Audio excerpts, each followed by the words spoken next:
This is page 264 in the perspective of Zlatka. Worth the risk. I was not afraid. It was all worth the risk. Not to do as I was told. All they could do was kill me. Fanica. From the bottom of my heart, health and freedom, Berta. Virtue is keep quiet, and that's our sacrifice. This is unfortunately everybody's fate. Signed, Cecia. Messages. The girls passed the booklet back and forth, in secret. In the lavatory, where gossip flowed like water down the drain.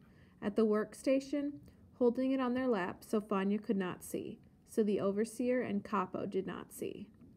Fearing, dreading, the call of control, or sabotage. They signed in native tongues. Polish, German, French, Hebrew. They signed in secret. I wish that all your wishes be fulfilled, as well as our predecessors. Irina. Fani. Learn all about human beings, because they are changing. People who are calling you a friend today will be talking against you tomorrow. Blue eyes, red mouth. Dear Fani, stay healthy. Auschwitz.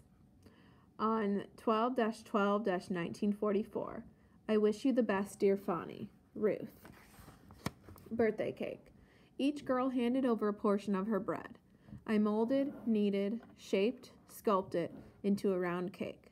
Decorated it with a small amount of margarine and marmalade. When you get old, put your glasses on your nose, take this album in your hand, and read my signature again. My loved Fani. Mina.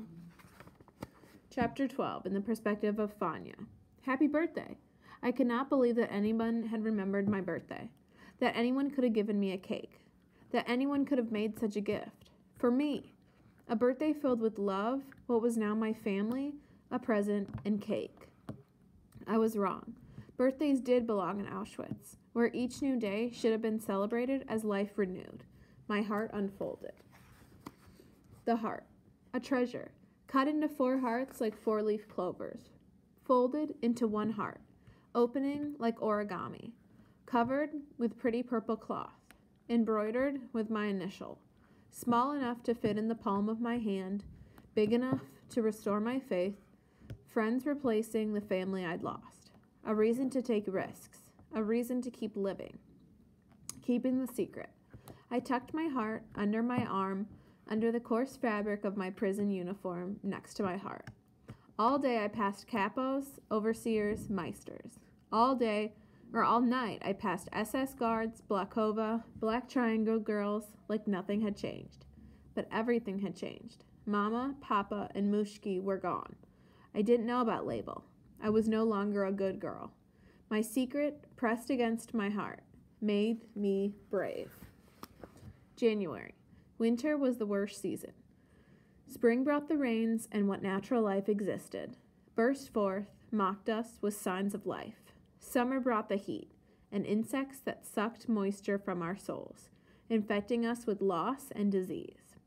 Autumn brought winds and decay, the knowledge that everything dies.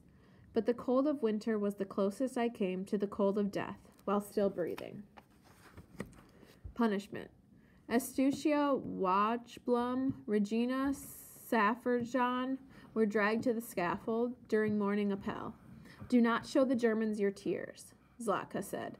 I bit my lip until I tasted blood, but watched dry-eyed and then marched off to work. Alla Gertner, Rosa Robata were dragged to the scaffold during evening appel. Honor their memory by being strong, Zlatka said. I bit my lip until I tasted blood, but watched dry-eyed and then went to bed and stared all night at the cobwebs on the ceiling. Evacuation. The winter wind blew in rumors. The Red Army was closing in. Commandos. Left after morning. Appel. More left during the day. Rows and rows marching out the gates, surrounded by guards, guns, and dogs. Where are they going? Guta asked. I don't know, Zlatka answered. Will we go too? Giza asked. I don't know, Zlatka answered. Life trickled out of the camp. Only the musclemans, too weak to move, remained. What will happen to those left behind? Branya asked. No one answered. We all knew. We, the Union Commando, 1,100 women, were among the last to march out of Auschwitz. After the day shift, dismantled all the machinery. The march. The soldiers led us through the gates of Auschwitz for the last time. In the dead of winter, with only our wooden clogs, prison uniforms, bowls, and spoons, but I carried the heart. In the middle, front of the line, girls were beaten for amusement. Back of the line, dogs who were set upon, girls who fell behind. Zlatka, Branya, Guta, Giza, and I stayed unnoticed. Russian roulette. Soldiers laughed, made bets. One bullet, chamber spun. Eyes roved, spied a girl. Gun pointed, trigger pulled. Soldiers laughed, paid bets. All night, the soldiers watched us as they ate their provisions, leaving us to forage for food, winter berries, pine cones, tree roots, shooting at us if we went too far. The soldiers took turns standing guard and sleeping wrapped in woolen blankets.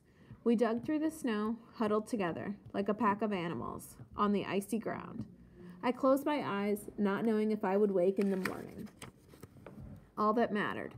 A girl in front of me stumbled to the ground. Before the soldiers saw, a woman raised her up, slapped her face. The girl gasped, stood, continued marching. "Why did you slap her?" I asked. "Isn't it bad enough that the Germans beat us?" She stopped. The woman said, "A patient teacher explaining a simple letter to a stupid student." So I slapped her. Now she walks. Living is the only thing that matters. 5 steps at a time. Too cold to hold my bowl and spoon, to feel my toes. Too tired to breathe, to suck air in and blow it out. Just 5 more steps, I told myself. You can do it. Just 5 more steps. Label will be waiting. He knows what happened to Mama, Papa, and Mushki. You must survive for him. Now 5 more, then you can rest. Just 5 more steps. But there was no rest, just marching on. 5 steps at a time, the heart still beating under my arm. As I was told. I ran when I was told to run. I walked when I was told to walk. I slept when I was told to sleep, and wondered every day why I was still alive. Chapter 13, The Perspective of Zlatka. Vanishing points. Wodzlaw-Slavsky, a small town on the German border, 35 miles from Auschwitz. Our numbers thinned. I'd lost count of the souls abandoned by the side of the road.